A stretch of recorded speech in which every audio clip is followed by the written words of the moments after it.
On this episode of Newt's World, I really want to deal with what I think is an extraordinary threat to the whole fabric of the American system. This was triggered, in my mind, as much as anything, by the fact that on Monday, August 14th, a grand jury in Georgia indicted former President Donald Trump and 18 allies on state charges that stem from his effort to overturn the 2020 election in Georgia. The 41-count indictment was unsealed on Monday and is the fourth criminal case that Trump is facing. He now faces a total of 91 charges in 4 criminal cases in 4 different jurisdictions, 2 federal and 2 state.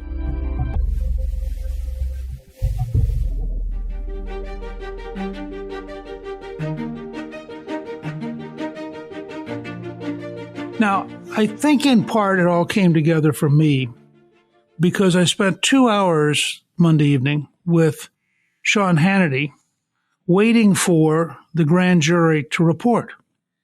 And I'm now convinced that this was all rushed and looked stunningly stupid because on Friday, the Attorney General had announced that Weiss, the U.S. Attorney in Delaware, was now going to be a special investigator, whereas up until then he'd said he didn't need to be because he had all the power that he needed. But now he had to do this. It was clearly a PR move to try to indicate they're being serious about Hunter Biden, which, remember, this is the same Weiss who allowed the statute of limitations to drop on the most serious tax problems. This is the same Weiss who agreed to a plea bargain so stupid that the federal judge threw it out. And this is the same Weiss who has now been sitting on the Hunter Biden problem for several years and avoiding dealing with all the ramifications. The reaction to that was apparently so bad that the pressure was on for the Democrats to do something to take the news media away from the degree to which they were clearly trying to rig the game and trying to protect the Bidens.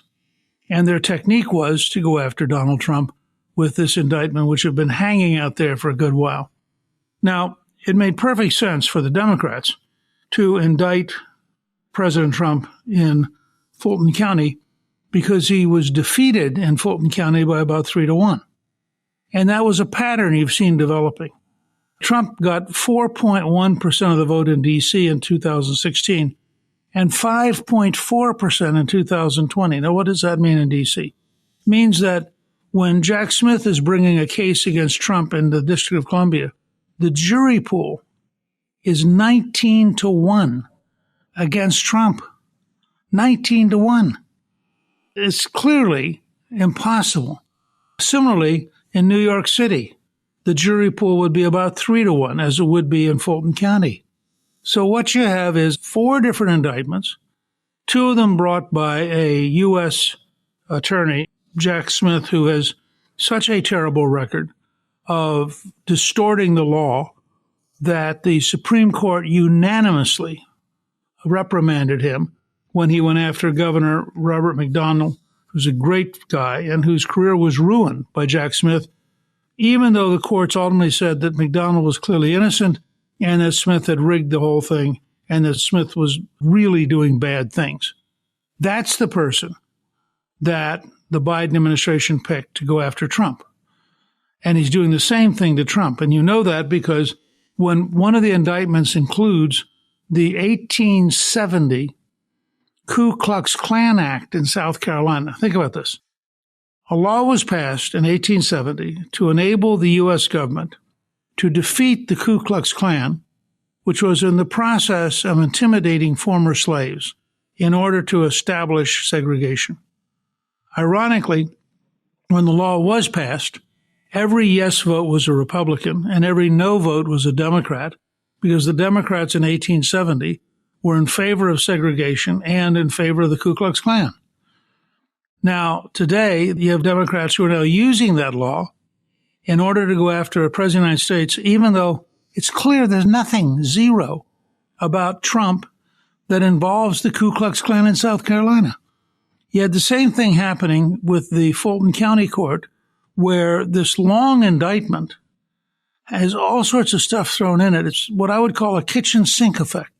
If we throw everything at you, maybe something will stick. Now, that's the kind of process we've been dealing with. What makes it really, really difficult is that we're watching at one and the same time an all-out effort to get Donald Trump so that he cannot become president again. And we are watching an all-out effort to protect Barack Obama, Hillary Clinton, and the Bidens. So if you do something wrong but you're a liberal Democrat, you're not at risk. If you do something that's not wrong but you're a Republican, you're still at risk. And notice, what makes it really scary is they didn't just go after President Trump. They went after 18 other people. This is happening all over the country. In Michigan, the Democrat Attorney General went after people, including an 81-year-old woman who had agreed to be an alternate elector. Now, let me explain about alternate electors. If you're in a contested election, you're allowed to become an alternate elector in order to be available if at the end they decide that your side won. Now, in the year 2000, that happened in Florida, and Al Gore had a set of alternate electors. Nobody said, oh, these people are breaking the law. These people are undermining the government. There was an assumption that that was totally legitimate and what people were allowed to do. If the same rules that are being applied right now by the district attorney in Atlanta have been applied to Al Gore's electors, they would all have faced jail time for simply having exercised their right as a citizen. So part of what's going on is a deliberate, vicious attempt to use the law in order to bankrupt people, to make it scary to be a Republican, to indicate that you do these things, the entire full weight of the federal government's going to come after you. Now, what makes that doubly infuriating is that at the very moment that they are harassing an 81-year-old woman for exercising her citizenship, they are defending Hunter Biden and Joe Biden and Hillary Clinton, who have done all sorts of things. They're totally ignoring Barack Obama's role in corrupting the Justice Department and the intelligence community. And nobody's really asked themselves, gee, how could 51 intelligence officers have signed a false letter about the Hunter Biden laptop? Remember, during the 2020 campaign, all of a sudden there's this letter signed by 51 leading members of the intelligence community saying that the Hunter Biden laptop is probably Russian and probably not real, and you shouldn't pay attention to it. Now, in fact, they knew that wasn't true. The FBI knew it wasn't true. Barack Obama knew it wasn't true. And you have to say to yourself, how corrupted had our senior intelligence services become that 51 professionals would sign on to a political document that they knew was false, basically using the prestige and the respect they had acquired defending America to undermine and deceive Americans. Similarly, in the entire case that involves Donald Trump and Mar-a-Lago and the handling of documents, it's a fact stated publicly by the former head of the FBI that Hillary Clinton had secret documents at home. It's a fact that Hillary Clinton literally eliminated over 32,000 emails, that she had her staff member go out literally with a hammer, you can't make this up, with a hammer to break up the hard drive. Now, if that's not obstruction of justice, then the term obstruction of justice has no meaning. And this is the sort of thing that we're seeing with Trump again and again. If it involves Trump, they are stretching the law as far as possible. They're making charges and allegations because, after all, they have the power of the government. They are paid for by the taxpayer. There is no great risk to them. And part of their goal here is to bankrupt Trump and take money away from his presidential campaign. Hi, this is Newt. In my new book, March to the Majority, The Real Story of the Republican Revolution, I offer strategies and insights for everyday citizens and for seasoned politicians. It's both a guide for political success and for winning back the majority in 2024. March to the Majority outlines the 16-year campaign to write the contract with America, explains how we elected the first Republican House majority in 40 years, and how we worked with President Bill Clinton to pass major reforms, including 4 consecutive balanced budgets. March to the Majority tells the behind-the-scenes story of how we got it done. Go to gingrich360.com/book and order your copy now. Order it today at gingrich360.com/book.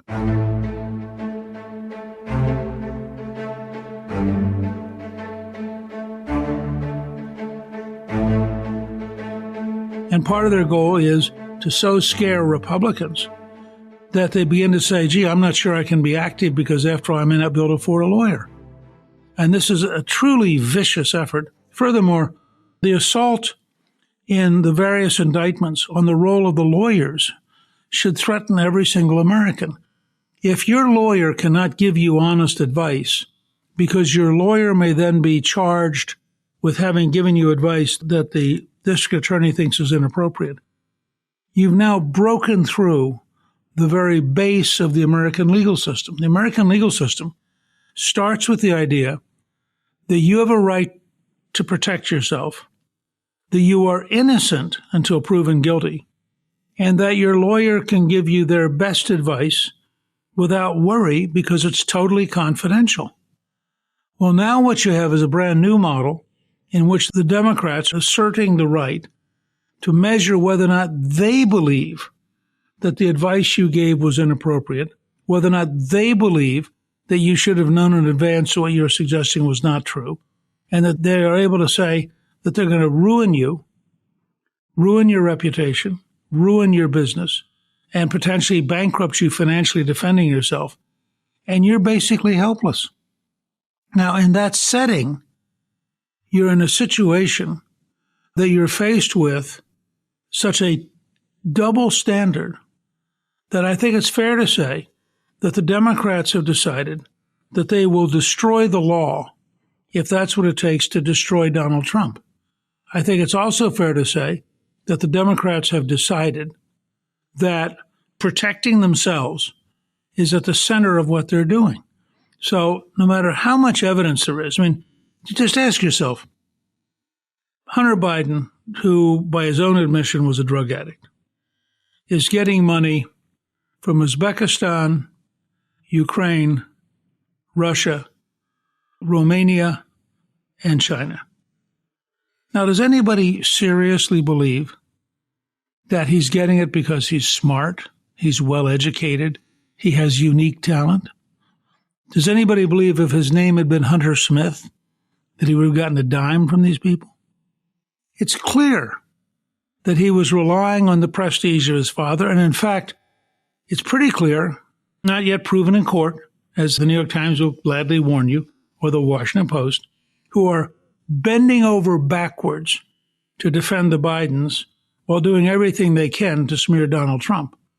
And they will tell you that we don't have absolute 100% proof that has stood up in a trial yet. But when Burisma, the Ukrainian natural gas company, hires Hunter Biden and pays him a great deal of money every month, even though he knows nothing about natural gas, nothing particularly about Ukraine, and they're being investigated by a particular prosecutor, and that prosecutor is a threat to the leadership of the company. And all of a sudden, Vice President Biden shows up in Kyiv. We have him on videotape talking to the Council on Foreign Relations after he left the White House and saying to them, I went in and I told the president of Ukraine, you either fire him or I'm going to cut off $1 billion in U.S. support. That is, he was using the taxpayers' money to blackmail the president of Ukraine. And there was an implication that we would also move to block a $40 billion loan from the International Monetary Fund. And as Biden himself says, I said, I'm not going to, or we're not going to give you the $1 billion. They said, you have no authority. You're not the president. The president said, I said, call him. I said, I'm telling you, you're not getting the $1 billion. I said, you're not getting the $1 billion. I'm going to be leaving here. And I think it was, 6 hours? I said, I'm leaving in 6 hours. If the prosecutor's not fired, you're not getting the money.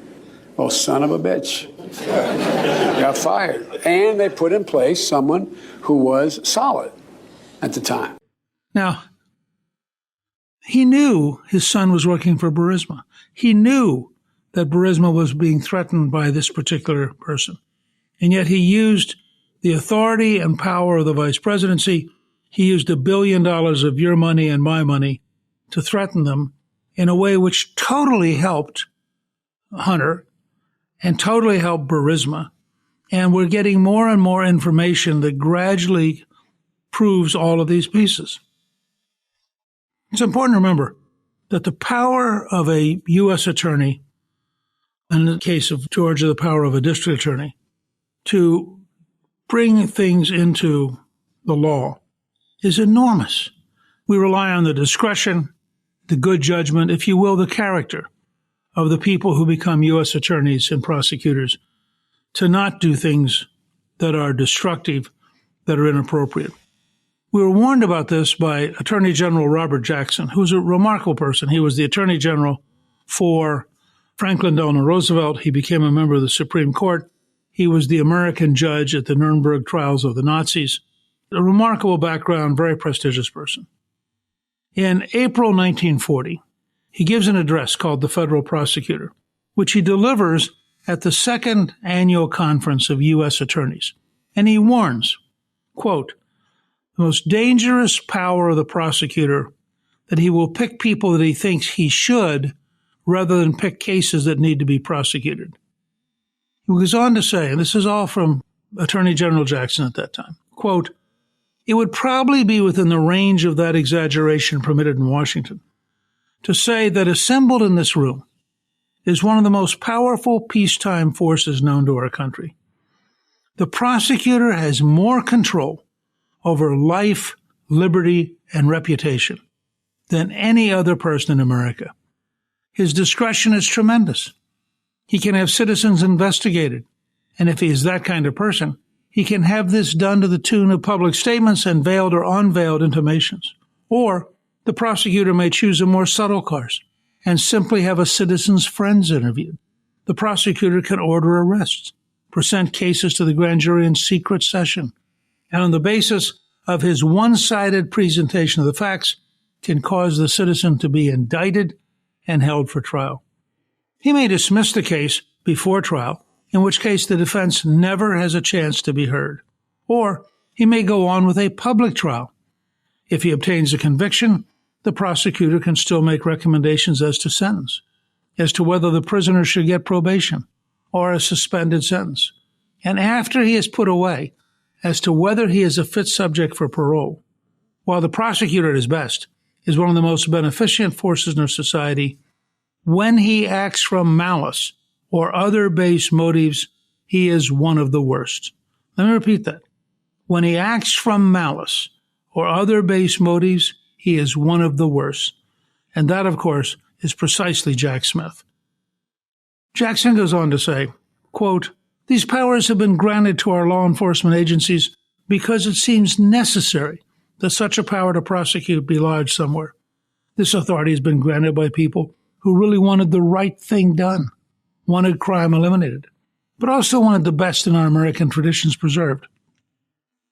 Because of this immense power to strike at citizens, not with mere individual strength, but with all the force of government itself, the post of federal district attorney from the very beginning has been safeguarded by presidential appointment, requiring confirmation of the Senate of the United States. You are thus required to win an expression of confidence in your character by both the legislative and the executive branches of government before assuming the responsibilities of a federal prosecutor. Now think about all that. What Jackson is warning about is that when you give this level of power, the power to interrogate, the power to investigate, the power to arrest, the power to try, you really have to be careful about it. And you have to be careful to not be involved in chasing people for political reasons. Jackson goes on to say, quote, nothing better can come out of this meeting of law enforcement officers than a rededication to the spirit of fair play and decency that should animate the federal prosecutor. Now, I want you to think about Jack Smith. I want you to think about that district attorney in New York and the district attorney in Fulton County. And I'm going to reread this because I want you to see how totally they fall short of that. Quoting again from Jackson, a rededication to the spirit of fair play and decency that should animate the federal prosecutor. Now, that's really important to understand. And Jackson understood it perfectly. Jackson had warned Roosevelt that there are so many laws that they could find virtually everybody guilty of something if they really wanted to, because there are so many laws that people, just by accident, on occasion, are going to make mistakes. I think that it's clear that what Jackson is asking here, and it's a fairly long speech, which I'm not going to go through all of, but what he's asking is that you recognize that the power you're being given is, in fact, a power that you have to be very careful and very cautious about not abusing. And Jack Smith proved, in the case he brought against Governor Robert McDonald of Virginia, that he was totally unworthy of being a federal prosecutor because he clearly cheated. He clearly rewrote the law. The fact is that the Supreme Court unanimously rejected what he had done and said that he had completely misread the law. He had given the jury instructions based on a falsehood. They said, quote, the jury instructions at issue were impermissibly broad and did not provide enough guidance to the jury regarding whether the actions in question need to be formal exercise of government power. Therefore, the conviction was vacated. Now, a whole range of former attorneys general in Virginia had written in support. And they said, quote, we support the reversal of Governor McDonald's convictions and the dismissal of the criminal charges because the expansive interpretation of federal law under which he was prosecuted and on which his convictions were based is erroneous. It is completely alien to any legal advice that any of us would have given to any governor of Virginia. Moreover, that expansive interpretation, if allowed to stand, would wreak havoc upon participatory democracy by casting a shadow of federal prosecution and imprisonment across normal participation in the democratic process. Now think about that. What they're saying is the way Jack Smith totally distorted the law was a threat against normal participation in the democratic process. Well, what do you think it does about people agreeing to serve as an elector when they watch an 81-year-old woman being sued and threatened with jail in Michigan? What do you think it does when they watch the chairman of the Republican Party of Georgia being indicted by the district attorney for simply doing what the chairman should be doing? What do you think it does to the willingness to get involved in public life when lawyers see fellow lawyers being attacked by the federal government, being potentially bankrupted just to defend themselves, having their names smeared, their reputation ruined?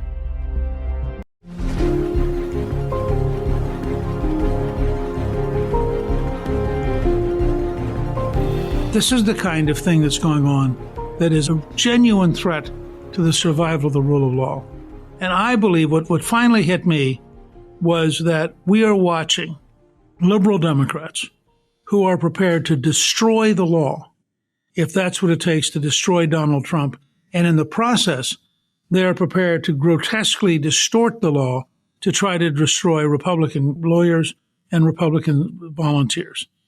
This is an extraordinarily dangerous moment.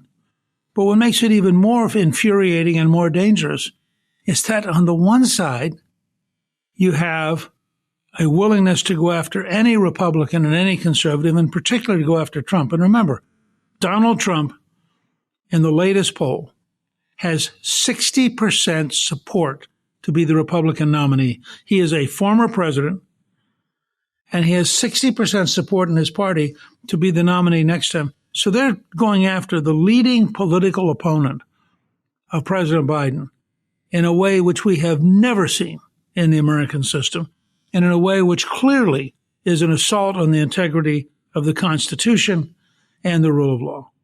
And I think in that context, when you go back and you realize that person after person filed suits, 77 former state attorneys general filed an amicus brief with the U.S. Supreme Court supporting the overturning of what Jack Smith had done. 77 former state attorneys general.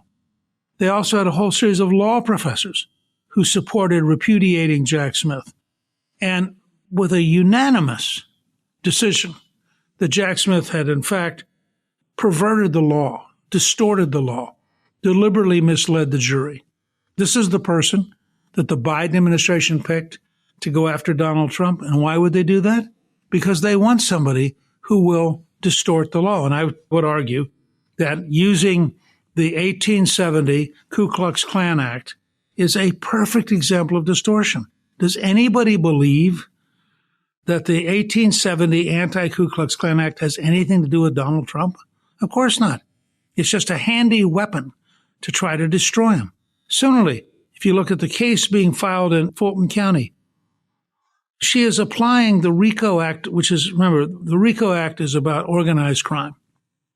The RICO Act was designed for the mafia, for drug dealers, for people who are a network of committed criminals.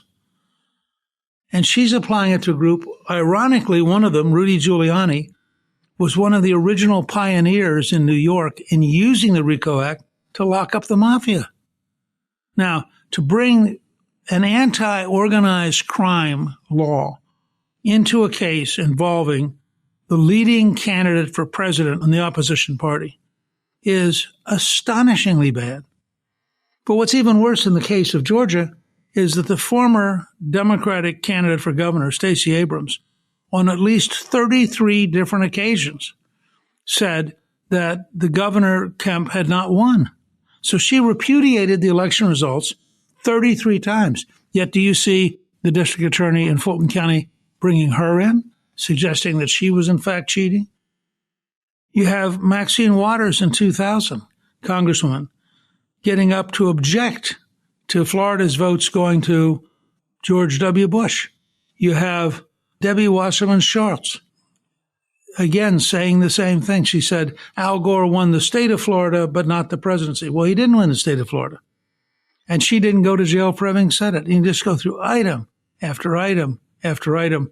And the fact is, Democrats can say it, and it doesn't matter. But if Republicans say it, now it's illegal. Now it's a problem. And I think what we're faced with here, and I'll be picking up on this in future podcasts, is we have a tremendous problem as a country, leading us potentially to the largest constitutional crisis since the 1850s.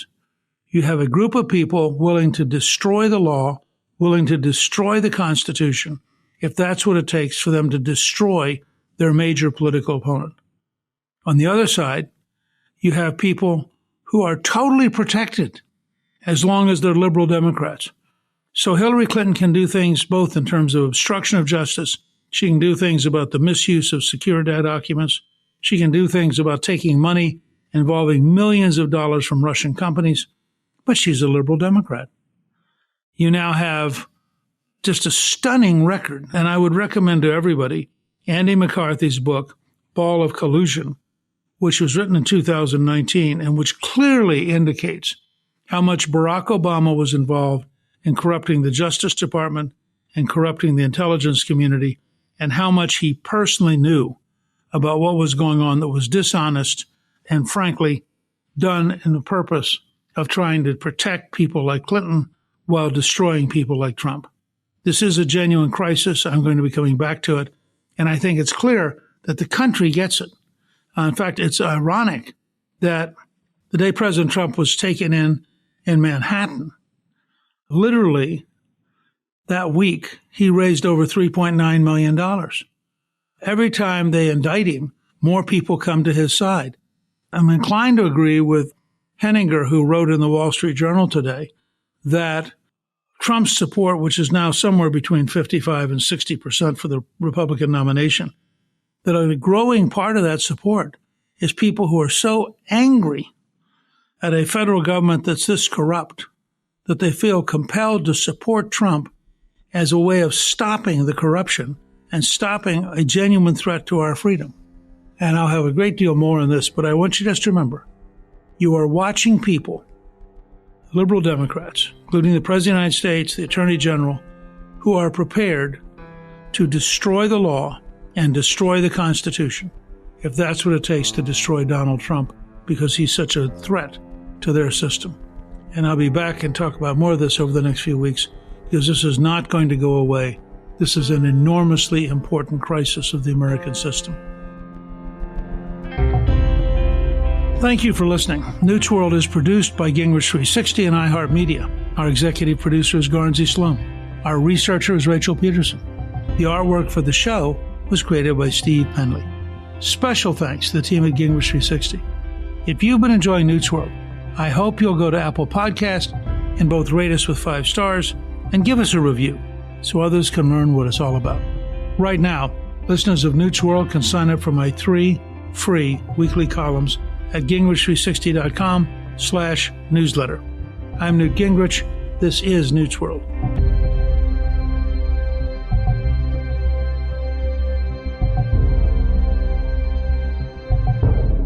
My new book, March to the Majority, is now a bestseller, and it's available at Amazon, at Barnes & Noble, and at bookstores everywhere.